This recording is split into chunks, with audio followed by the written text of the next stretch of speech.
Good morning students. बच्चे अपना next topic है सैल्फ इंडक्शन, जिन्होंने आप सैल्फ इंडक्टेंस भी बोलते हैं। ठीक है जी। ਇਹਦਾ क्वेश्चन बनना अपने को, what do you mean by self inductance, give SI unit and dimensions of self induction. So आप पहले ਇਹਦੀ ਡੈਫੀਨੇਸ਼ਨ ਦਿੰਦੇ ਹਾਂ according to the question we going to answer this right. So self induction is the property of a coil by virtue of which it opposes the growth or decay of current flowing through it। ਇਹਦਾ ਕੀ ਮਤਲਬ ਹੈ? Self induction ਨੂੰ ਕਹਿੰਦੇ ਇੱਕ ਕੋਇਲ ਦੀ ਉਹ ਵਾਲੀ property ਆ ਜਿਹੜੀ ਰੋਕਦੀ ਆ ਕਰੰਟ ਨੂੰ ਫਲੋ ਕਰਨ ਤੋਂ, ਮਤਲਬ ਜ਼ਿਆਦਾ ਕਰੰਟ ਫਲੋ ਨਾ ਕਰੇ। ਉਹਦੀ ਓਪੋਜੀਸ਼ਨ ਕਰਨ ਦੇ ਲਈ ਜਿਹੜੀ ਚੀਜ਼ ਯੂਜ਼ ਹੁੰਦੀ ਆ, ਮਤਲਬ ਜਿਹੜੀ ਪ੍ਰੋਪਰਟੀ, ਉਹਨੂੰ ਕਹਿੰਦੇ ਆ ਸੈਲਫ ਇੰਡਕਟੈਂਸ। ਸਾਨੂੰ ਵੀ ਪਤਾ ਕਿ ਆਪਾਂ ਸੈਲਫ ਇੰਡਕਟੈਂਸ ਜਿਹੜੀ ਆ ਇਹ ਪਿੱਛੇ ਵੀ ਬੜੀ ਹੈ। ਇੰਡਕਟੈਂਸ ਦਾ ਮਤਲਬ ਪਤਾ ਨਾ, ਜਿਹੜੀ ਚੀਜ਼ ਇੰਡਿਊਸ ਕਰੇ, ਪਾਸ ਕਰੇ। ਜਾਂ ਫਿਰ ਇਹਦੀ ਇੱਕ ਹੋਰ ਡੈਫੀਨੇਸ਼ਨ ਹੋਣੀ ਆ, the property of coil which opposes the flow of current। ਇਹਦੀ ਜਗ੍ਹਾ 'ਤੇ ਸਿੱਧਾ ਇੰਨੀ ਚੀਜ਼ ਹੋਣੀ ਆ, which opposes ਜਿਹੜੀ ਰੋਕੇ the flow of current is called self induction।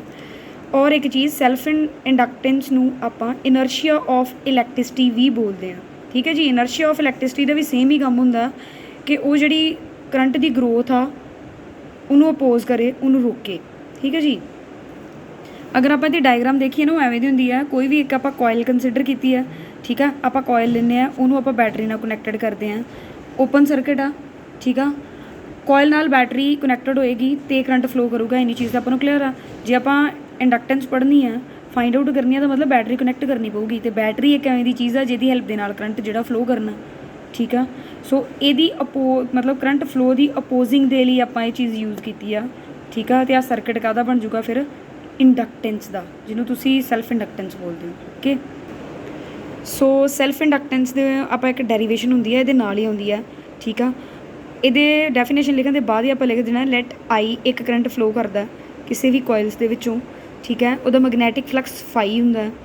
Okay. ਸੋ ਅਗਰ ਮੈਂ ਮੈਗਨੈਟਿਕ ਇੰਡਕਸ਼ਨ ਕੱਢਣੀ ਆ, ਯਾਨੀ ਕਿ ਮਿਊਚੁਅਲ ਇੰਡਕਟੈਂਸ ਕੱਢਣੀ ਆ, that means fi directly proportional ਹੋਊਗਾ ਆਈ ਦੇ। ਠੀਕ ਆ। ਡਾਇਰੈਕਟਲੀ ਪ੍ਰੋਪੋਰਸ਼ਨਲ ਦਾ ਸਾਈਨ ਹਟਾਉਣ ਦੇ ਲਈ ਕੋਈ ਕੌਨਸਟੈਂਟ ਇੰਟਰੋਡਿਊਸ ਕਰੋਗੇ। ਮੈਂ ਐਲ ਕਰ ਦਿੰਦੀ ਹਾਂ, ਫਿਰ ਮੈਂ ਲਿਖ ਦੂੰਗੀ where L is constant of proportionality. ਉਹਨੂੰ ਕੀ ਕਹਿੰਦੇ ਆ? Coefficient of self inductance. ਜੇਕਰ ਕਰੰਟ ਦੀ ਵੈਲਿਊ 1 ਹੁੰਦੀ ਆ, ਦੈਟ ਮੀਨਸ ਫਲਕਸ ਜਿਹੜਾ ਵਾ ਉਹ ਇਕੁਅਲ ਹੋ ਜਾਏਗਾ ਸੈਲਫ ਇੰਡਕਟੈਂਸ ਦੇ। ਰਾਈਟ। ਇਹ ਬਣਨੀ ਹੈ ਇਕੁਏਸ਼ਨ ਨੰਬਰ ਫਸਟ। ਇਹਨੂੰ ਬੋਲਦੇ ਆ ਕੋਫੀਸ਼ੀਐਂਟ ਆਫ ਇੰਡਕਟੈਂਸ। ਇਸੇ ਨੂੰ ਡਿਫਾਈਨ ਕਰਨ ਲੱਗੇ, coefficient of self inductance of coil ਕੀ ਚੀਜ਼ ਹੁੰਦੀ ਆ? Magnetic flux linked with the coil when unit current flows through it. Magnetic flux ਕਿਵੇਂ ਲਿੰਕ ਕਰਦਾ ਇੱਕ ਕੋਇਲ ਦੇ ਵਿੱਚੋਂ ਜਦੋਂ ਆਪਾਂ ਇੱਕ ਯੂਨਿਟ ਕਰੰਟ ਨੂੰ ਫਲੋ ਕਰਾਉਂਦੇ ਹਾਂ? That is known as the coefficient of self inductance. Right.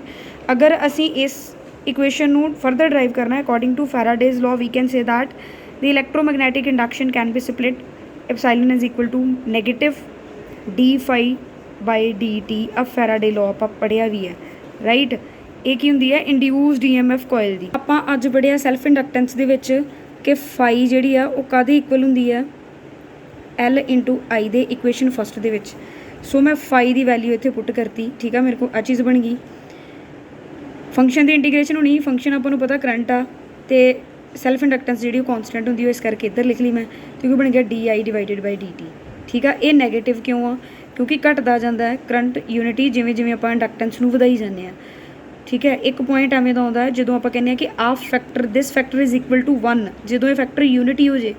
ਅਗਰ ਇਹ ਫੈਕਟਰ ਯੂਨਿਟੀ ਆ, that means L is equal to epsilon, or you can say that epsilon is equal to negative of L। ਇਹਨੇ plus ਉਦੋਂ ਹੋਣਾ ਜਦੋਂ S side ਆਊਗਾ bracket ਦੇ। ਠੀਕ ਆ। ਉਹੀ ਚੀਜ਼ ਉਹਨਾਂ ਇੱਥੇ ਲਿਖੀ ਆ।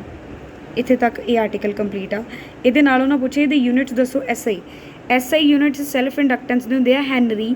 ਹੈਨਰੀ ਨੂੰ ਆਪਾਂ ਕੈਪੀਟਲ H ਨਾਲ ਡਿਨੋਟ ਕਰਦੇ ਹਾਂ। ਠੀਕ ਹੈ ਜੀ। ਤੁਸੀਂ ਜਿਹੜੀ ਚੀਜ਼ ਯਾਦ ਰੱਖਣੀ ਇਜ਼ ਦੈਟ 1 ਹੈਨਰੀ ਕਾਹਦੇ ਇਕੁਅਲ ਹੁੰਦਾ? 1 ਵੋਲਟ ਪਰ ਐਂਪੀਅਰ ਦੇ। ਆਪਾਂ ਨੂੰ ਪਤਾ ਵੋਲਟ ਜਿਹੜਾ ਵਾ ਉਹ ਫਰਦਰ ਕਿਹਦੇ 'ਚ ਸਪਲਿਟ ਹੁੰਦਾ? ਵੈਬਰਸ ਦੇ ਵਿੱਚ।